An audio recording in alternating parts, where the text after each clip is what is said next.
Hello everyone, my name is Savitri Malla and today once again I'm here to present the unit BSBMGT517 Manage Operation Plan Session 2, and the topic is Plan and Manage Resource Acquisition. I'm here on behalf of eTraining Private Limited. So let's begin. So at the end of this presentation, you should be able to know how to develop and implement recruitment induction strategies, develop and implement strategies to ensure that physical resources and services are acquired in accordance with the organization's policies, practices, and the procedures. The first step, you need to understand the HR requirement. So you need to first thing start looking for the employees. That's the HR requirement. And so how many employees do you require? What kind of roles will you be appointing them? How many hours of work in a week they will be working? The skill and qualification required by those human resources, what kind of payrolls, pay rates will be paying, will be able to pay.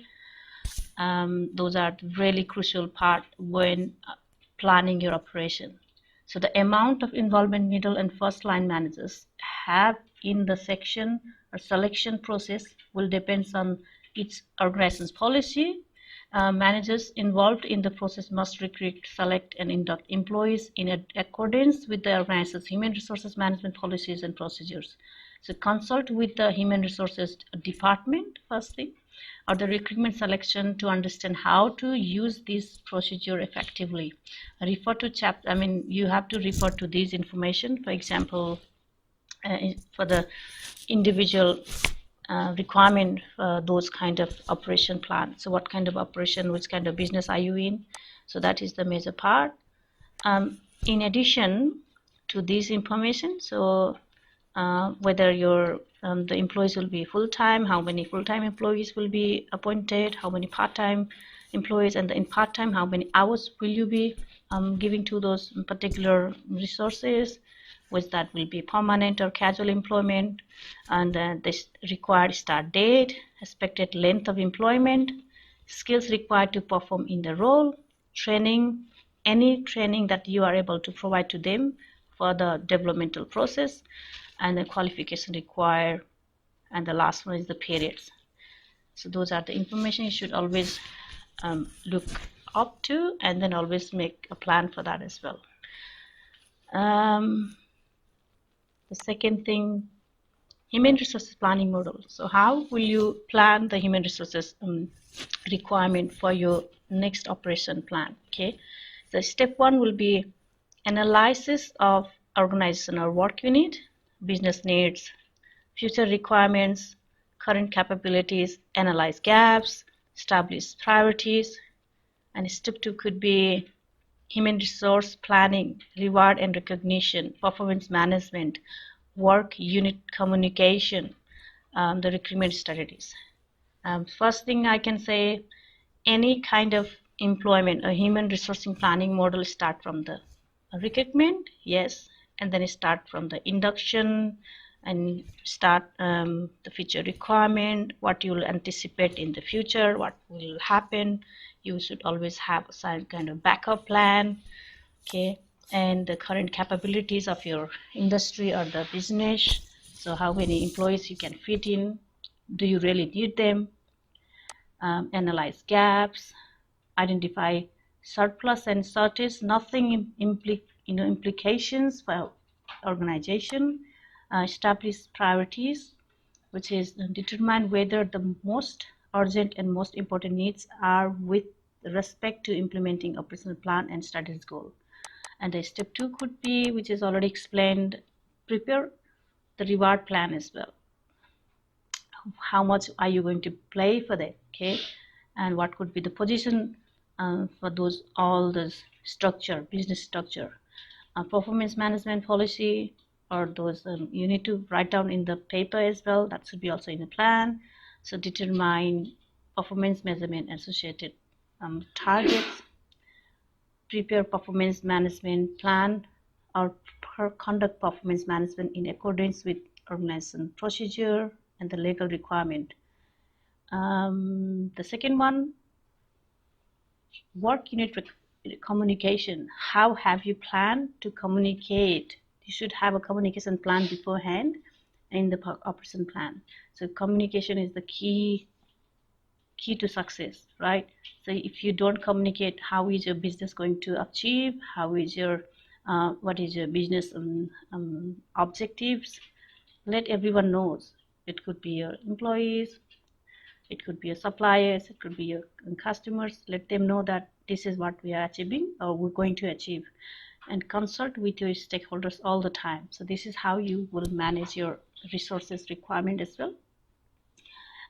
Recruitment strategies could start from once again, job analysis, advertising. The job will be advertised, and you will write down the selection criteria. You will select the people.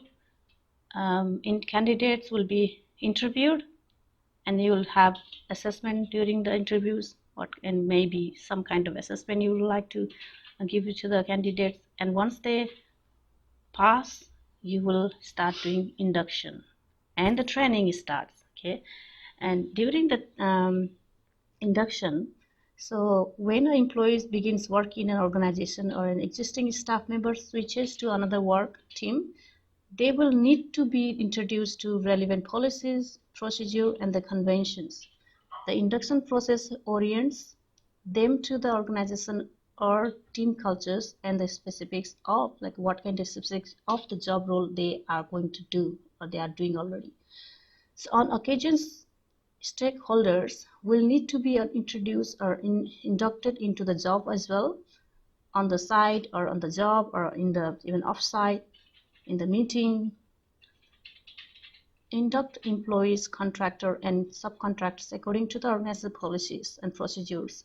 Aim to help them feel comfortable and fit into the job as quickly as possible, as effective induction always helps to shape up the approach to the job, explain the rules and regulations of the workplaces and details the job requirements, encourages and foster good working practices and supports integration of the new employees and contractors into the working environment.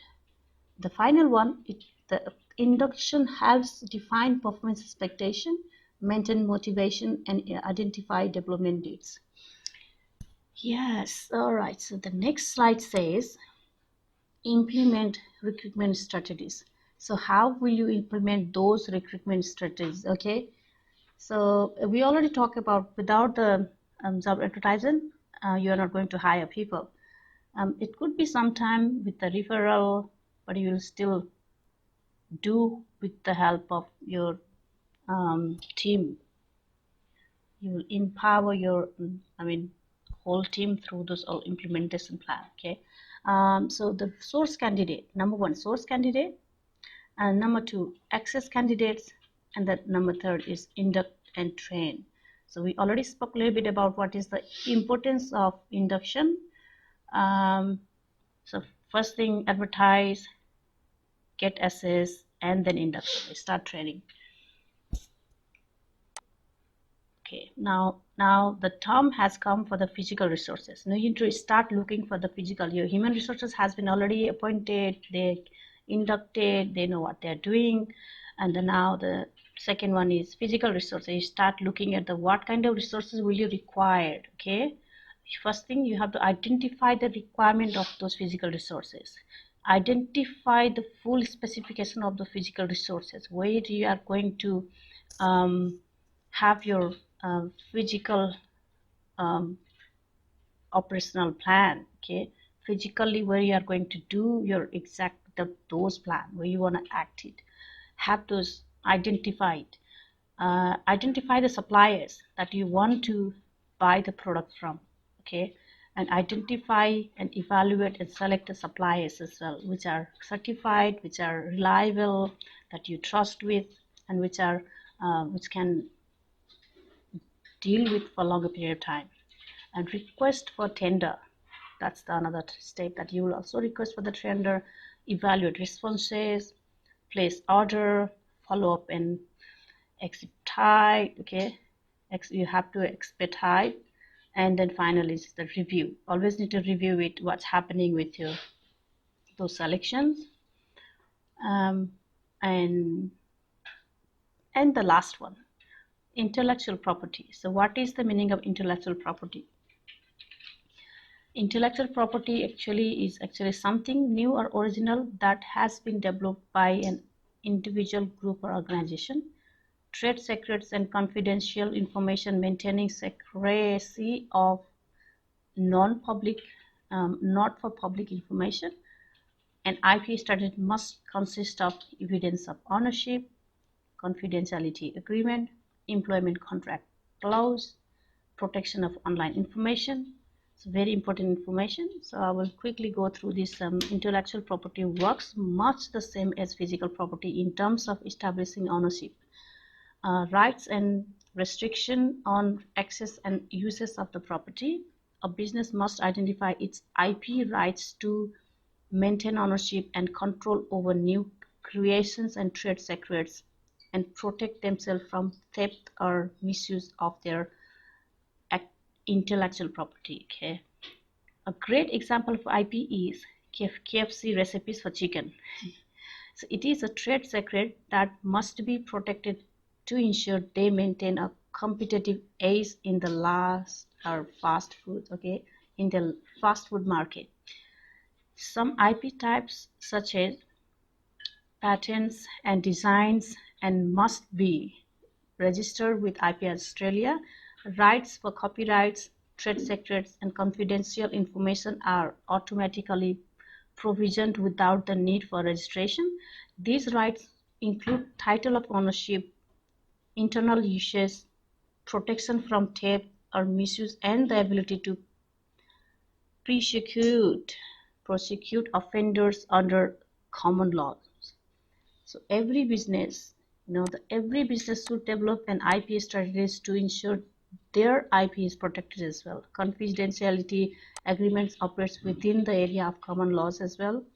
They are also used to place conditions on the use and disclosure of confidential information and trade secrets, and protect those who are party to the information. If a condition is breached, an agreement acts as evidence of what are agreed to. To protect your IP from loss or theft during the recruitment process, you may wish to develop a confidentiality agreement to the candidate to sign. For new recruits, ensure you implement a clause into every employment contract as per the example in the book. To ensure you are protected under IP rights, you must be able to prove ownership to the trade secret or confidential information. This can be achieved by keeping records of the type of the rights and how it was created, who and when it was created, and contracts or agreements between parties who were private to the information, supplementary notes, emails, or other correspondence that supports the ownership and expectations surrounding the IP. Okay, so the last one, now I think you should be able to now complete the self-paced learning activities in section 2 of the student workbook, and please read section 3 of your student workbook, and you should be able to start your assessment task 2. And I hope you all the best for the assessment task 2, and I'll see you in the next video webinar, and thank you so much for listening to me.